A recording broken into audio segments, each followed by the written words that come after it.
What's going on, everyone? Welcome back to another episode of the Take Three podcast. We took a week's break last week, kind of let the free agency stuff happen, see what was going to roll out, and it really kind of built this episode that we're going to do today. As you see on the screen, NFL free agencies, winners and losers. We kind of went in, looked at teams, looked what they did, looked at what they didn't did, and kind of built up a list of teams that we thought honestly made out. Like Bandits had a good free agency period, and then there's other teams that kind of, yeah, they kind of sucked out. You got, yeah, I mean, we'll dive into the teams exactly, but I mean, off the top, I mean, you can think of teams like the Ravens. They just added Nelson Aguilar today. I can imagine Lamar Jackson sitting at home. I don't think he's smiling about that. Packers are letting some things go on. We have teams like, New England, Las Vegas. We'll dive into what they did and what they didn't do. But I mean, overall, free agency was interesting. A lot of guys kind of went to spots where I look back at our video that we did 2 weeks ago, and it's like some dudes went to spots that we didn't even have mocked out, didn't even really think of. And that's why really off the rip of that one, I was like, this is truly a crapshoot, right? Because if you would have told me Javon Hargrave lands in San Francisco, I would have said no way in hell. Like it didn't seem like something that was on the radar. Orlando Brown going to the Bengals, like I didn't think that was really on the radar either. But those moves happen. So free agency, it's always a crapshoot. Teams manipulate the cap. They're really good at doing it. Our team's good at doing it as well. But I mean, what'd you make of free agency before we kind of dive into teams that we thought were winners of this free agency? Yeah, free agency is always so fun to follow because we try and figure out what's going to happen, but we don't really have a clue. I think with confidence, I said we would re-sign Gardner Johnson and not the cornerbacks, and the exact opposite happened. So it's always interesting to see like where these guys actually go. And to me, the fun part, which we're going to get into, like winners and losers, is we speculate, but like you never truly know. I think a lot of us felt like Denver was going to be better last year because of the big quarterback acquisition of Russ, and then that turned out terribly. So like I love free agency. It's fun because like as much as you know and you can analyze, it's really hard to like actually figure out until you see it play out.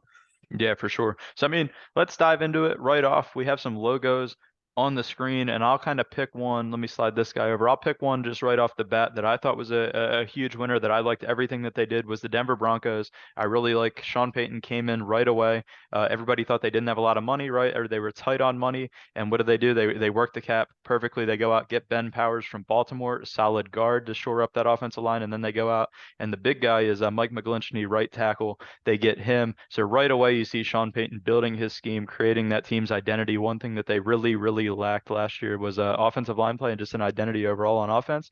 So you see that Sean Payton has a plan. He's kind of installing it. They also went out, got Samaj Perine back. They add Tremon Smith, Zach Allen as well. They lose Draymond Jones, obviously, to Seattle. What do? They go out, take Zach Allen from the Cardinals, plug him into that defense. Should be able to do, I won't say the same, but he'll be a good piece for that defense. I like what the Broncos did. And I think this year I expect big things with Sean Payton, with Russell Wilson. I think you're going to see a lot of that Saints style scheme where you have Russell Wilson making the easy throws, and the offense is going to be it's going to be really simplified. I think they're going to be good. We'll see what they do with one of the wide receivers. Judy's been mentioned on the move. Sutton's been mentioned. They'll probably end up moving one. I know Hamler just had surgery, but I like what the Broncos did. They really built up their weakness last year, which was offensive line, and they're setting it up for Russell Wilson to have a big comeback year in 2023. Yeah, you know exactly what Sean Payton wants to do. He wants to be able to run the football, he can play action pass, make Russell Wilson's life much easier because we've seen what he can do, right? Obviously, bad year, but like there's ways where he reverts back to his Seattle form, and I think Sean Payton, I think they did a great start because the Mike McGlinchey and solidifying the offensive line is huge, and then relying on the defense. Denver's not going to be a team that's scoring 35 points a game to win. They're going to be playing great defense. I know it sounds crazy because you're in the AFC West with Patrick Mahomes, but I think it's a great formula for success. I'm not going to go out and say they're going to be like world beaters, but they should be much closer to the wild card picture now and have a legitimate chance to sneak in. It's still hard to say anyone else will claim that division, but I really like what Denver did as well. I definitely think they're a free agency winner. Facts, facts. And then I guess I'll move on. I like the Bears as well. The Bears, I mean, you'll see them on the next slide as well. I have the Bears as the winner, as a winner and loser of this free agency period. But I like what they did. Moving off that first overall pick, it was the most logical decision to do. I'm not sold on any of these quarterbacks really being like the guy, being a franchise game altering quarterback. I think there's a couple guys, Bryce Young, C.J. Stroud, Anthony Richardson, that have that potential, but there's no guarantees. So for them to slide back to 9 and get the haul that they did to get the picks, and then the more importantly get DJ Moore. You finally get Justin Fields a legit weapon out there, so you can slide Darnell Mooney down. So now you have Darnell Mooney, you have DJ Moore, you have Chase Claypool, Cole Kmet. You're finally starting to assemble weapons. They also signed down, what is it, Foreman? They got him. That's a good cold weather back to have him run around. Nate Davis. They really made some big things. They did sign up the linebackers as well, shored up those with TJ Edwards and Tremaine Edmonds. That was a fat contract that they gave Tremaine Edmonds, young linebacker, 50 million guaranteed. I don't love it, but I mean they had the money to go out and spend it. But I mean, what do you make of the Bears moves? Do you like that they moved back off that first overall pick? Yeah, I really love that. I think that's the best move they made. It's the most logical move. And like, you cannot tell me with confidence that the guys coming into the league are for sure going to be better than Justin Fields. We saw great flashes last season. And like, he just needs help. Like, I cannot love the trade more because like adding DJ Moore is such a big piece. And then you get more tools to add around in different positions for the team. But like DJ Moore is extremely young, already had multiple 1,000-yard seasons, never had a true like great quarterback. Like, I think DJ Moore has like very high star potential at wide receiver. Like, I love DJ Moore. That move was fantastic. I think the Bears are on the right track. I believe it's Ryan Poles is their GM Hmm. from Kansas City. I was kind of questioning it last year, but he's making some good moves. I'm starting to buy into the Bears a little bit. Aaron Rodgers is leaving the division. Obviously, Minnesota was good, but they could not stop anybody defensively. So, like, why not? Why not the Chicago Bears? I like the Detroit Lions. We'll talk about them in a minute too. But like Chicago's, I think, closer than they are far away. So like I really like the Bears moves. For sure. I mean, you might as well get right into it. Detroit Lions, we saw them steal a guy from us and CJ Gardner-Johnson. What do you like out of the Lions? What do you like that can really help them take that next step this year outside of CJ Gardner-Johnson? Obviously, do you think going into this year the Lions are your favorite? Would you pick the Lions right now with their free agency haul and obviously the draft coming up to win the NFC North? It'd be really close between them and Minnesota. I could easily make an argument for Detroit because they did not start the season very well and they finished the season great.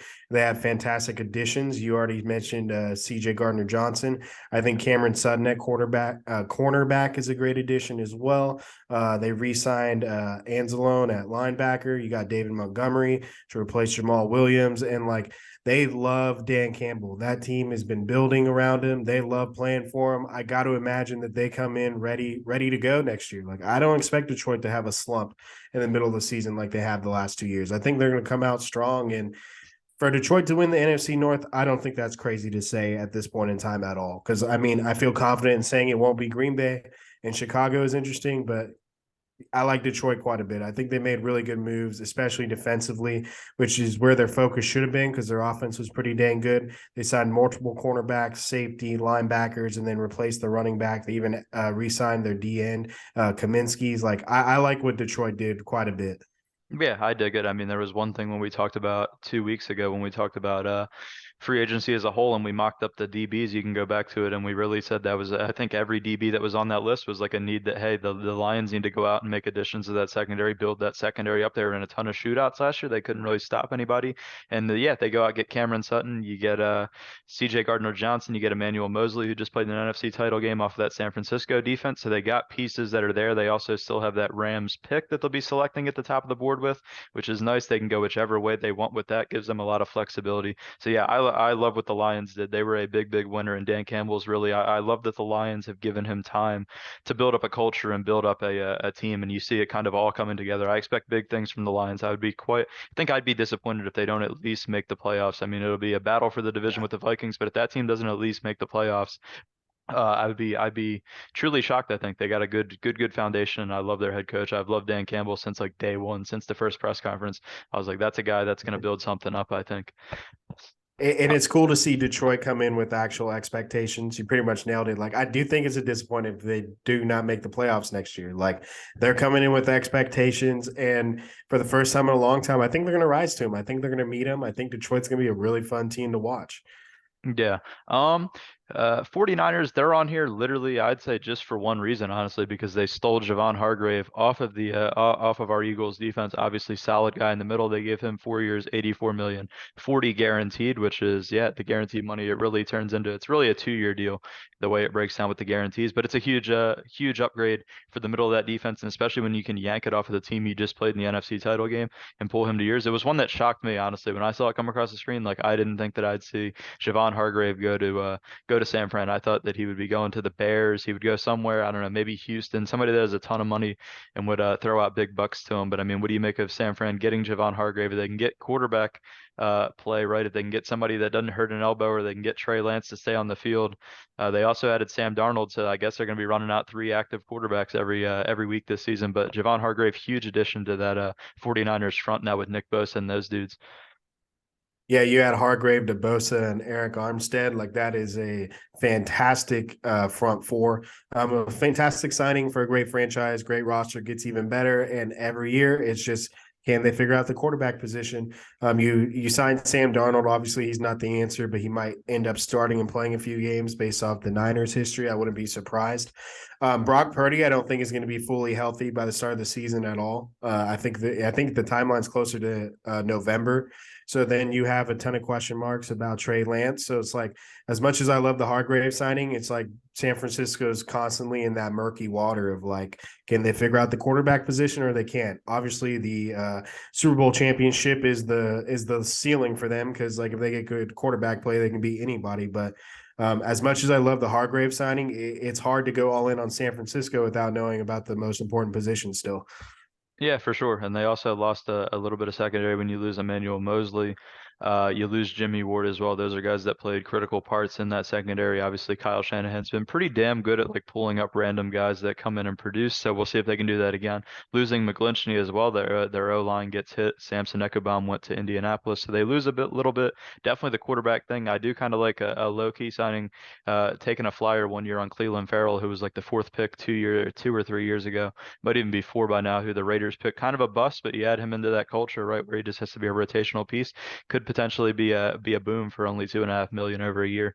But yeah, the 49ers, it all comes down to one thing, and that's the quarterback. Can the quarterback stay healthy, or will that be the excuse for like the fifth straight year out of the 49ers? We'll find out though. And then I'm gonna leave it to you. You wanted the Falcons. I do kind of like what the Falcons did. Why do you consider the Atlanta Falcons a winner in free agency this year? I like their moves for the long term, not for the short term. I don't expect them to go in and compete real strongly still, but they made good signings, right? They got Jesse Bates from Cincinnati, a 4 year deal.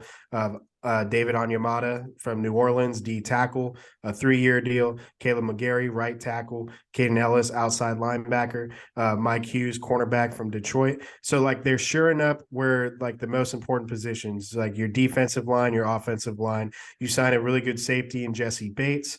And to me, they're not spending a ton of money, right? Jesse Bates was the big one, 4 years, 64 million. But all the guys I just listed, they have an out after 2 years. So it's like, I really like what Atlanta's doing. Like they don't have high expectations, but they're building around important positions. They took a flyer on Taylor Heineke. I think he's perfectly serviceable for 1 year. Obviously, they'll draft somebody as well. But like to me, Atlanta's not trying to win right now. They got key players at key positions to kind of help build a culture, and they didn't like break the bank, and they can move off everybody within 2 years. Then get a quarterback on a rookie scale. Like I like what they did long term. To me, it's really smart. To me, it was self aware. They know that they cannot turn around and compete for the NFC like next year. It's just not realistic. So to me, I like the signings long term. I don't think it's going to be real flashy next year, but as long as they go out and they compete like every game, you can tell they're getting better. Like I think they have a real chance to build something. Yeah, I like what they did with the secondary. Jesse Bates is a good one if he comes in there and does what he did with Cincinnati. We'll see. We'll see how that David Onyemata, when you get him from New Orleans, that's a solid addition to that middle of the pack. They also re-signed Lindstrom, their guard. That was a big one, not letting him out of the building, and then obviously keeping Caleb McGarry as well to keep that O line. The big thing for them is just finding out, right, is Desmond Ritter the guy? I don't know if ideally Arthur Smith, kind of went in and said we're bringing Taylor Heineke in because we want him to play football games. Maybe they did, but I don't know. They got to to figure out the quarterback thing. They had a lot of money. Kind of weird that they wouldn't reach out to one Lamar Jackson to at least inquire, right? I mean, that could be a team. You add him into the mix. You have something with Drake London, those guys on offense, but obviously they decided not to. So I don't know. Arthur Smith has to figure out he has to figure out the quarterback thing. I would say for sure. I don't know how many games we've kind of seen the Taylor Heineke, like we've seen the peak of what Taylor Heineke is really going to do in this league. And so yeah, I mean, I think they got to lean fully into Desmond Ritter and really find out after this year if Desmond Ritter is is the guy. They obviously still have the draft to add pieces off of the draft to kind of get some more guys that you have under control for a while. But yeah, I mean, I like on the fray, I do like what the Falcons were able to do secondary wise, keep their O-line together, grab a defender. They built up their team a little bit and didn't spend crazy amounts of bucks. Feels like they were smart. Yeah, they kind of played it. Yeah, they played it smart. Didn't go out shell a ton of money. They did set the safety market with Jesse Bates, but I mean, he's kind of proven it over the past couple of years, Mm-hmm. being a Pro Bowler and an All Pro, that he kind of earned that payday that C.J. Gardner-Johnson was upset that he did not get. But let's move on because obviously on the other side of this thing, I mean, there's teams that win in free agency and there's teams that clearly lose in free agency. And I mean, I'll start with one off the rip. It's probably the biggest one. It's the Baltimore Ravens, right? They haven't figured out. It feels like the Lamar situation has gotten since we talked about Lamar and I said, yeah, he's going to be back with the Ravens. It feels like that's gotten even like it's kind of pulled further away when I see rumors that he's kind of ready to move on from the Ravens. And they really didn't do anything this offseason, right? They let Juju Smith-Schuster, a guy that we figured could slide into there and be serviceable for Lamar. They didn't add anything. They go out and get Nelson Aguilar today as we speak. But I didn't love anything, and the Lamar situation doesn't seem any closer to being like fixed or shored up with them. So I mean, the Baltimore Ravens, they come out, I would say, as a loser in free agency. They didn't really do anything, and they didn't figure out the Lamar thing. Yeah, Baltimore seems like the most obvious loser because they didn't figure out their MVP quarterback. They're going to let him walk out the door. Baltimore, is a franchise built on playing strong defense and, running the ball and like mediocre quarterback play to wins. But like, I don't believe their defense is set up like that right now either. Like it's not the old Baltimore Ravens teams anymore. It's the Lamar Jackson Ravens, and you let that guy walk out the door. I just don't see Baltimore winning a lot of games. They're an extremely tough division without Lamar, and they didn't really do anything. Like you said, they signed Nelson Aguilar. Those are the kind of skill position players they've been putting around Lamar. So it's obvious it's not really working outside of Mark Andrews. So like to me, the Ravens just keep doing what they do, and they just don't value the quarterback, but they don't have the team they used to have. To me, they're making a mistake, and the most obvious loser in free agency so far, in my opinion. Yep. And then I'll add in just another one real quick. The Packers, they're added on here because they haven't figured out the Aaron Rodgers thing. And a lot of people are like, the Jets, they have leverage over the Jets. And we were talking about this before we even uh, went live is I don't think either team really has any leverage, right? The Packers don't want Aaron Rodgers to sit around, don't want that fat cap hit to sit on their sheet for no reason. And then the Jets, they need a quarterback so bad that they need to figure out a way to kind of win this stalemate, not give up a first, probably preferably, and get Aaron Rodgers in gangrene in New York. But yeah, the Packers, I mean, they're just letting this thing linger. They lose Alan Lazard, figured he would be gone anyway. They haven't really figured out the safety position. We kind of mocked, well, you mocked Von Bell going there. That kind of, it was a good one, but it never happened, right? He goes to Carolina. They have Adrian Amos still sitting out there. Randall Cobb still sitting out there. They bring back Keyshawn Nixon. He was a good kick returner, right? But I mean, you bring him back, he's going to have to do something in the secondary. They didn't really do anything much. They lose Robert Tunyon. They lose Jaron Reed. But the big overlapping thing or overlying thing for me is the Packers letting this Aaron Rodgers thing continue to drag on instead of just collecting your assets, collecting whatever you're going to get, and just, starting the Jordan Love era as quickly as possible. Because Aaron's not showing up and it's just going to be a black cloud hanging over the Packers the longer this thing goes on. 100% correct. I don't think there's any scenario where Aaron Rodgers shows up, and like they just haven't really done anything. I feel like Green Bay's never been a big free agency team, which is why they've had two Hall of Fame quarterbacks for the last like 30 plus years, and they got two Super Bowls out of it. It feels like they should have had more, honestly. So it's like it's not really surprising. Green Bay clearly has confidence in Jordan Love. I think it was foolish that they didn't roll him out last year at the end of the year. It just felt like a good opportunity to do so. They missed the playoffs anyway, and here we are. I don't have much to add about Green Bay. I don't have much confidence in the organization, if I'm being honest. To me, I feel like they've been bailed out by two back-to-back Hall of Fame quarterbacks. And hey, if Jordan Love ends up being the same kind of caliber of player, well, damn, I will apologize, but like that's a tough task. For sure. I'll let you dive in. Oh, snap. Let me read this. You brought up the Raiders. You wanted the Raiders added to this list. What did you not like that the Raiders did in free agency that kind of you have them as a loser coming out of, the first 2 weeks of free agency? So I have the Raiders as a loser for the same reason I have Atlanta as a winner.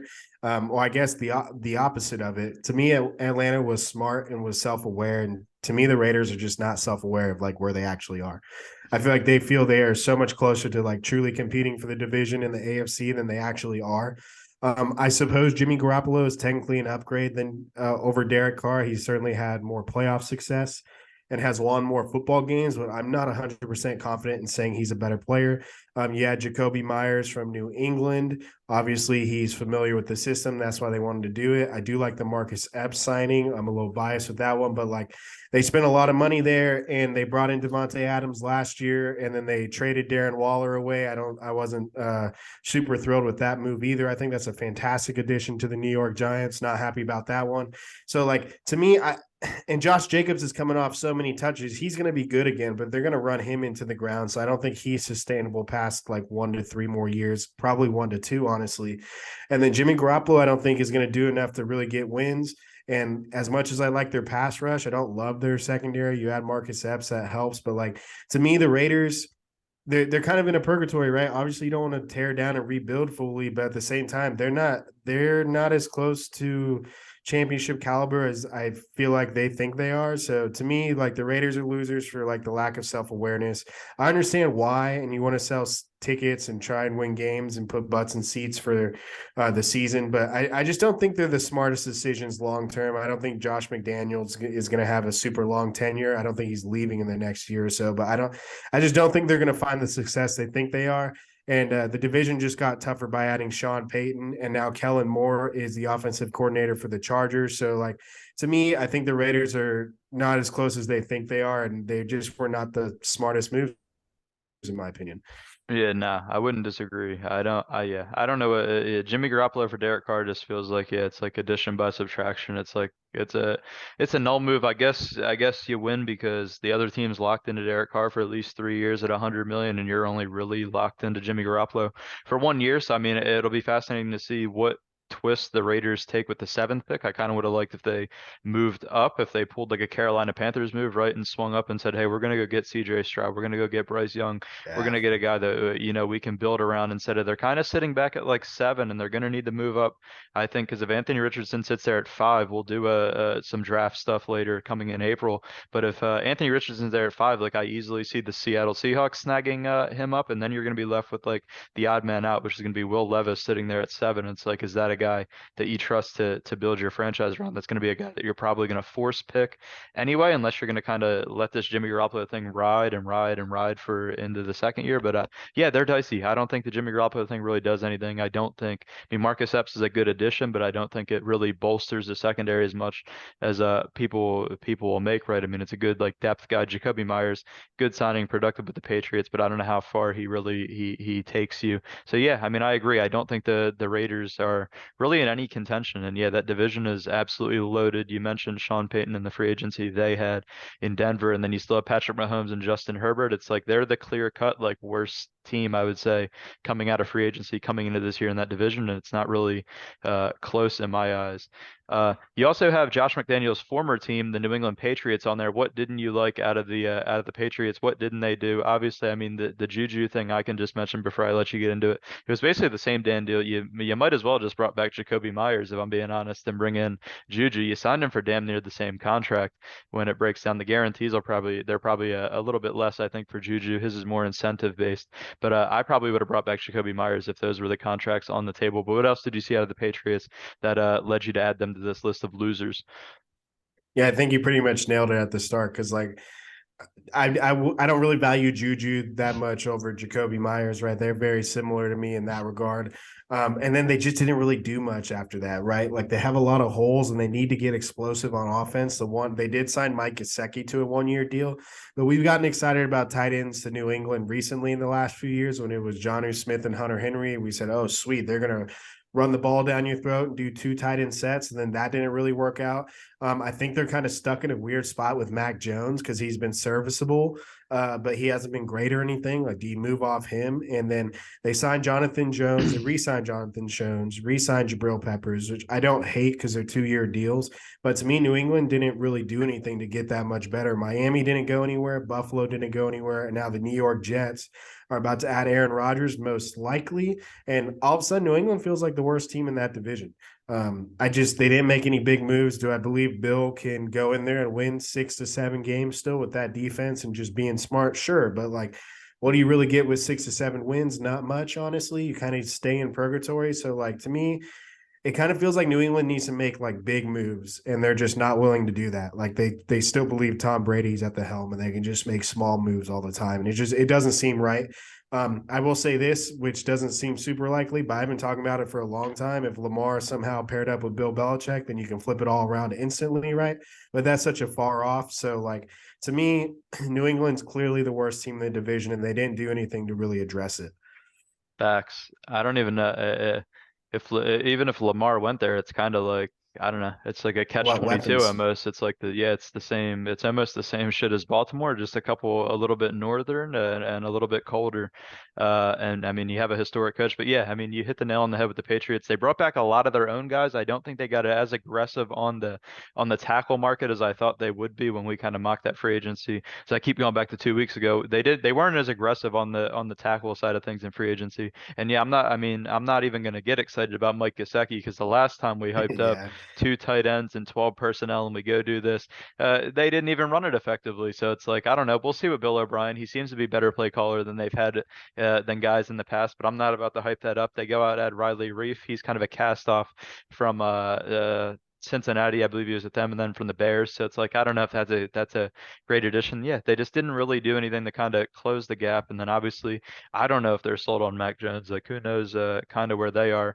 I've heard tank for Caleb Williams. Bill Belichick's not tanking. Like he's just not going to do it. He's going to win 7 or 8 games and kind of keep the train moving. But yeah, they didn't do anything. They brought back a ton of their own guys, and they didn't get nearly as aggressive on at tackle. And the Juju thing for Jacoby Myers swap out it doesn't make sense to me at least I'd say. I mean, I off the rip, it's the same dude. The only difference is you only had to give Juju 16 guaranteed compared to 21. So I mean, if you're penny pinching over $5 million, but you guys didn't go invest that really into the tackle spot where you could have, then you're kind of it's a meaningless argument. Yeah, New England just feels like they're in a spot because they're stuck with Bill right now, right? I use stuck lightly as he's an incredible coach, but he's like 30 something wins away from being number one, passing Don Shula. But like, if you're winning 6 or 7 games a year, is Bill going to coach 5 more years? You know what I mean? And it's like, they're kind of stuck with this weird end of the Bill Belichick era and not doing a full tear down because it's really hard to tank and lose games as Bill Belichick's your coach, but that's probably the correct decision for the franchise. So it just leaves them in a weird purgatory, which is almost worse than just tanking. Yeah, they're in a weird spot. And I think Bill would. I mean, Bill's stuck around this long, like he'll probably be stubborn enough to stick around for 6 more years, get the record, and then call it a career just because he's made it into this far into the mud. Like it's just yeah, it's crazy. But things are not trending up for the Patriots post Tom Brady era. Like it's not as good as everybody once thought. Everybody thought that Bill Belichick would come out and make a statement and show that he was the real guy in charge. We haven't seen that 4 years post Brady. It's been a mess in New England, I would say. Okay, moving on to yeah, the Chicago Bears. A lot of people say, "Damn, well, you said they're a winner," but I also have them as a loser solely because they spent right. They go out and spend a ton of money on linebackers. They go do this and that. They trade the number one pick, which I absolutely love, but they didn't invest in two spots that I really thought they should invest in and spend some of that money, right? It's a catch. You go out and spend 50 million on Tremont Edmonds to play the middle linebacker position. You go out and get TJ Edwards. I'm fine with that if you invest into a tackle. They didn't do that, right? We saw what Orlando Brown went for. I mean, if you're telling me he goes for that, the Bears had basically a blank checkbook. They should have been all over the Orlando Brown market. They kind of whiffed on that. You saw Jawan Taylor as well, another tackle option who went to the Chiefs Chiefs to replace Orlando Brown. So they didn't upgrade the tackle position, which I didn't like. And then they didn't get anything in the middle of that defense. They watched Draymond Jones from the Broncos go up north to Seattle, and then it sounds like from what I heard, they were not even in the Javon Hargrave. They didn't even negotiate. They weren't in any bit with him. So that's super odd for me, right? I mean, they had a clear need. We thought for sure that was like the best fit. They were going to throw out whatever money they could, and to not even get into the negotiations with him it's super weird. So I think they whiffed on not building up the trenches at all. And we've seen, I mean, you look at the teams that were in the Super Bowl this year, they dominated in the trenches all year, and that kind of carries the team. So I mean, I do like what the Bears did, getting rid of the number one pick, getting DJ Moore, adding what they did, but I don't think investing in tackle and then defensive line, I think that's going to hurt them a little bit for sure. I think that there was money left out there on the table that they could have invested into that instead of $50 million off-ball linebackers. Yeah, those are really good points. And I don't disagree because it is kind of interesting because you need to solidify the most important positions. The hard part with just when we're doing this is the draft hasn't happened. So in theory, they could have it lined up to try and fill those holes in the draft. But you don't really know what's going to happen, which brings me into the last team, Carolina, as we have them both down as losers. But like it's kind of hard to tell because like what's going to happen with the draft? They got Frank Wright. They're trying to build a new environment, a new culture. You add Adam Thielen, Miles Sanders, Von Bell, Hayden Hurst. You plug in a young quarterback. I wish they had better weapons than those guys, like a DJ Moore per se. Even though I do think that was a good trade for the long run. Um, what are you making of the Carolina Panthers as we transition to them? Because it feels tough. Like I do like Von Bell, and they could potentially be building a culture with Adam Thielen being a longtime vet in the league, and Miles Sanders being familiar with Frank Wright and coming off a Super Bowl culture. But like, well, what do you think of Carolina's move so far, or can you really judge since they haven't made their draft picks yet? Nope, and that's why I have them as a loser, to be honest. You gave up that a huge amount of draft capital, and when you usually see teams do this, they'll give up all their picks, they'll give up whatever it takes to get to number one. They have one guy that they solely want, and when I hear that the Panthers go out and do this, and they're still undecided, you see them posting on social media handshakes, pictures with all these quarterbacks. Could they go Anthony Richardson? Could they go C.J. Stroud? Could they go Bryce Young? Only they know inside that room, and they seem undecided. And it's like I don't know. You when you trade up to number one, you better damn sure have a plan because you're going to go from 9-1 and give up a ton like they did. Give up DJ Moore. I didn't like giving up DJ Moore either because you're bringing in a rookie quarterback. You're taking away a true weapon, and then you're saying, yeah, we're going to give you this 33-year-old wide receiver. We're going to give you Adam Thielen. Is he good? Yeah, I mean he's been good, but he was also playing as the number two to Justin Jefferson. So it's pretty easy to look good when you're playing number two to that guy. He was very good in like 17, but that's like 5-6 years ago at this point, right? Like we're years off of that. Miles Sanders, solid addition, 13 million guaranteed. I mean, it is what it is. We'll see if he can hold up. Obviously, had a great career year with the Eagles, but I mean, if you look at the trajectory of his career before this year, there wasn't that level of consistency. Von Bell's a nice piece. Hayden Hurst, I mean, maybe a little bit too much, too many years, a little bit too much guaranteed. Think they're kind of outbidding themselves. But yeah, I mean, I got to put them as a loser just because they moved up all the way from 9-1. And then when I hear we might trade back a couple slots so we can get some more picks back, I'm like, so you guys just like you guys swung for the fence with a blindfold, didn't have a clue, and now you're going to try to recoup. It's like I don't know. They seem clueless. Obviously, they hold all the keys to the draft at number one, but it just feels like if you're going to make that move, you better damn sure know, especially if you're going to give up all the picks and your number one wide receiver. You better damn sure know like this is the guy we're going to get. We're locked, set, and it just doesn't seem like they're locked or set on any of these guys yet. Yeah, it does feel like they're guessing, right? Because you got reports about trading the number one pick after you traded for the number one pick. Tells me it's a dumpster fire over there. You're not really sure what's going on. New head coach. I love Frank Reich, but it didn't really pan out in Indy. Tough owner over there, but it's a tough owner in Carolina too, and they're stingy. And I think it's just going to be so hard to build a culture. I mean, let's be honest. You have Cam Newton for like a decade, and was absolutely incredible in his prime. Right, he had that MVP year run, but outside of that, they never really put it together. Right, like they made the playoffs a couple times. Outside of that, even won the wild card game a couple times, but like there was always stretches in those seasons where they were like bad for like a month. And like it just was weird considering who their quarterback was, and they had a legit head coach and a really good defense, but they could never build around him correctly. And granted, when he was at his peak, it got so close to coming together. But like it was really hard to look at Cam's resume for the full decade and say Carolina was successful around, with building around them. And now, as we enter a new era for the Panthers, it kind of feels similar with these reports about trading the number one pick. It just feels like you don't know what you're doing, and that's not a good look. Exactly. I mean, they have a month. They better figure it out because I mean, that's gonna you're basically hitting the reset button at that point, and you gave up a ton of picks, right? If you whiff on this pick, like there's so much pressure to make this pick right that if they whiff on this one, they're in danger of pretty much handicapping the Frank Reich era before it even gets started on the field next season. But yeah, I mean, I don't know about the Panthers. Hopefully they figure it out. You can't buy into teams that are trying to trade a pick they just traded up for. It's like I don't know. Like it's so weird. And I don't know. Like I can look at 2024 and say I trust Caleb Williams a lot more than I trust the four guys at the top of this. So it's I don't know. It's gonna be fascinating to see as the weeks go on, like who they kind of hone in on because they'll hone in on somebody. I mean, C.J. Stroud's the odds-on favorite, but I've seen so much movement to where it trickles back to Bryce Young's the guy. And then it's did they trade up for this guy when Anthony Richardson has clearly the highest upside out of any of these guys? So it's like, should they select Anthony Richardson? He has, I mean, close to a Cam Newton type build, right? So it's just, I don't know what the Panthers are doing over there. I mean, some pieces are nice, but it's just, they seem frantic. They seem out of sorts, trying to make all types of moves. And I think if I'm any other team sitting behind them, I'm saying screw them guys. You wanted to jump up to trade with us. We're not trading with Mm-hmm. you. You guys make that pick. We want to see you guys mess up, and we'll take whatever guy that you didn't pick. So I mean, they're in dicey territory.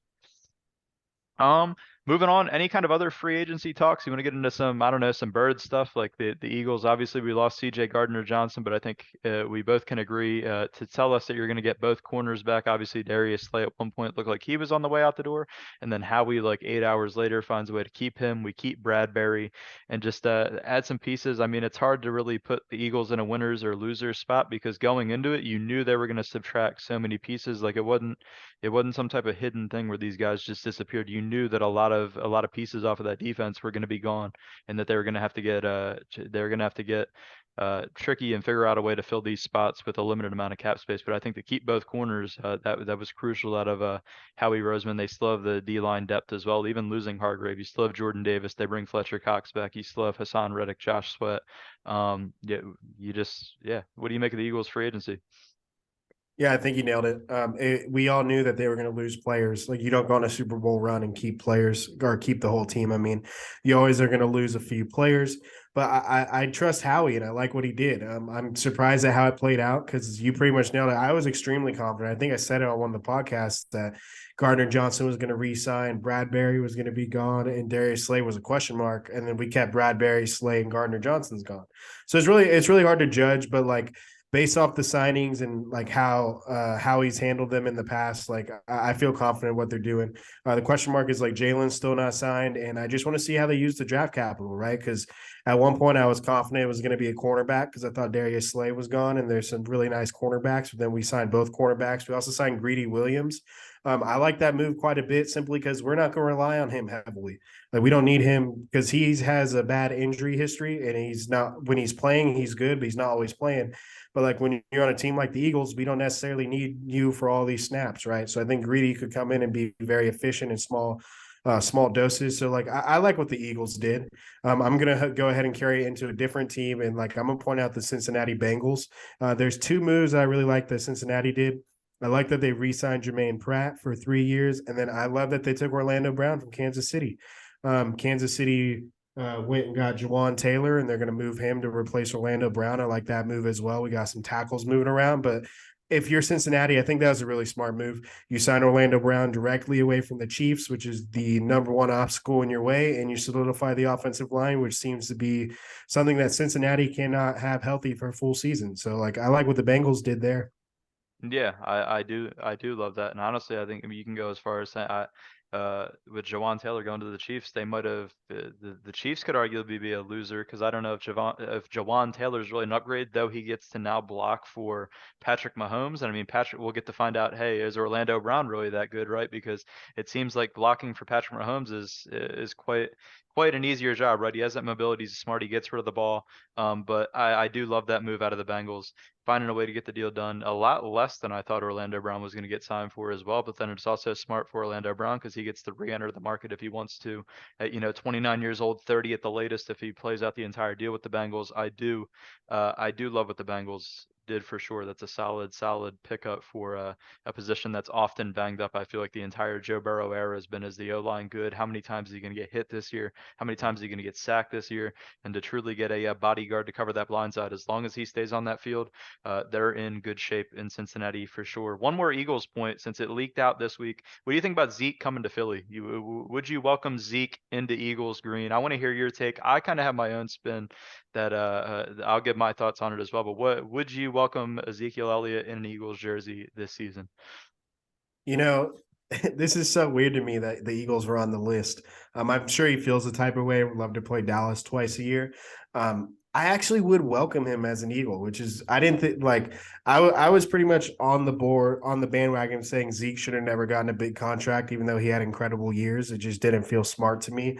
But if we get Zeke at it's all about the money for that. Like if we get him at a cheap signing, I think we have enough depth and he wouldn't be the head of our running game. We wouldn't even really rely on him. That he could be really efficient in short yardage areas in the red zone.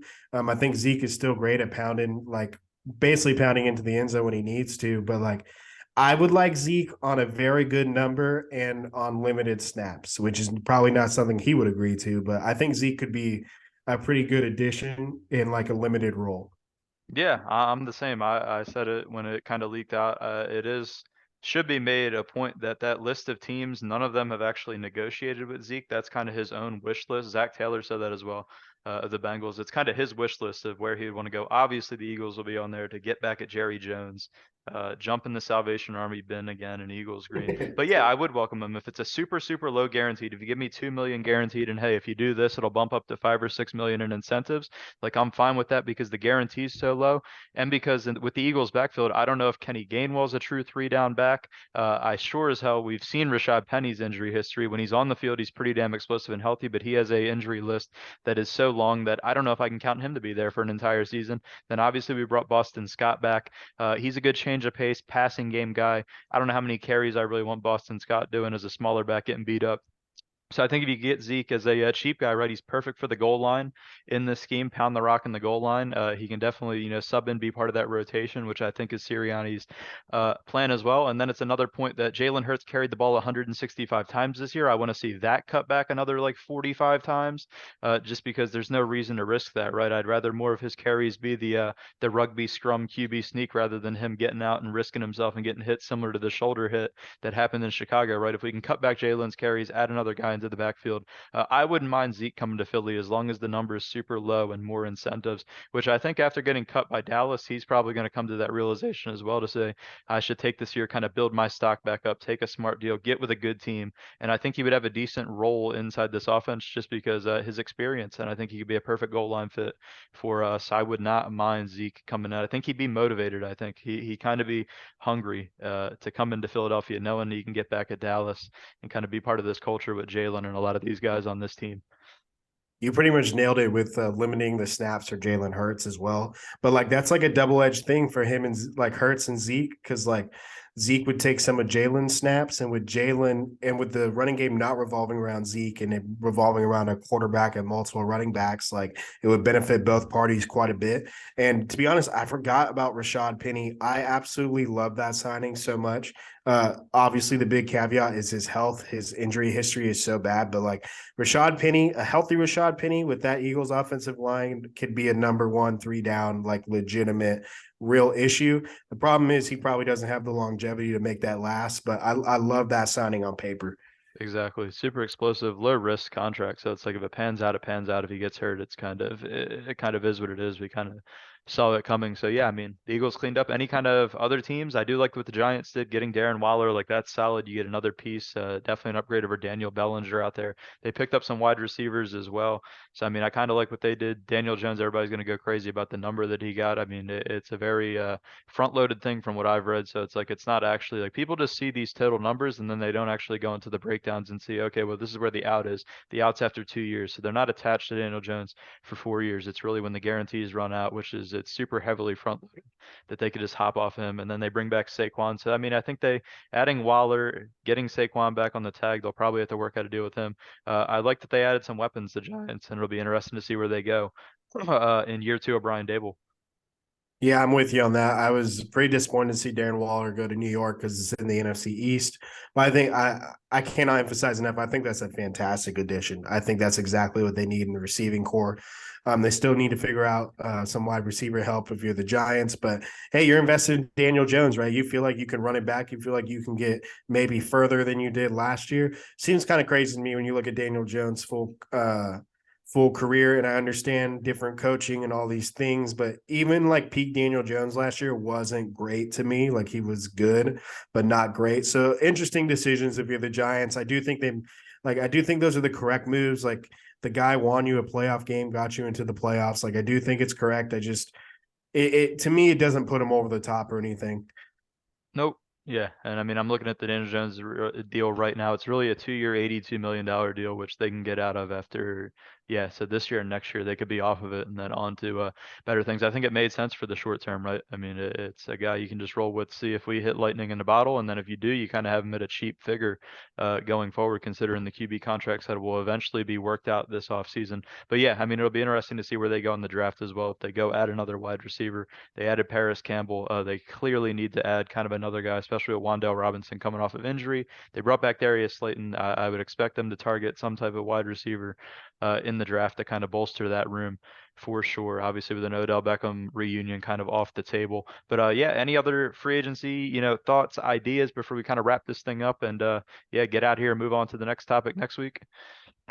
Excited to see what happens post draft because, like, as fun as all these moves are, nothing really matters until we see where those draft picks go. Because there's always going to be a small handful of rookies that we expect and the ones that we don't expect to make massive contributions instead of some of these free agents. So, as fun as this is, I'm excited to see where the rest of the dominoes fall.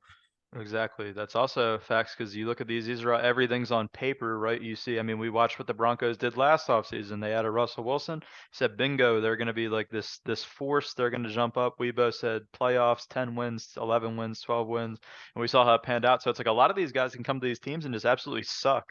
And then we look like idiots. Everybody looks like idiots. So these are all just paper signings. I think that is a great point between this and then the draft coming up in a month, like where these teams look coming out of the draft will truly define what they look like heading into the season. But yeah, that's going to be a wrap for this episode. Thank you for listening. Please like, subscribe, and comment if you have any feedback, anything you want added to a future episode, any topics that you want us to cover. Go ahead and drop it in the comments. Add us on Twitter, and we'll dive into it. See what we can do to make that happen. As always, Spotify link will be dropped in the description. If you're audio only, go click on the Spotify, follow us over there. And yeah, we'll catch you guys next week to dive into maybe a top five. Maybe we'll talk about some draft stuff. But yeah, we'll catch you next week.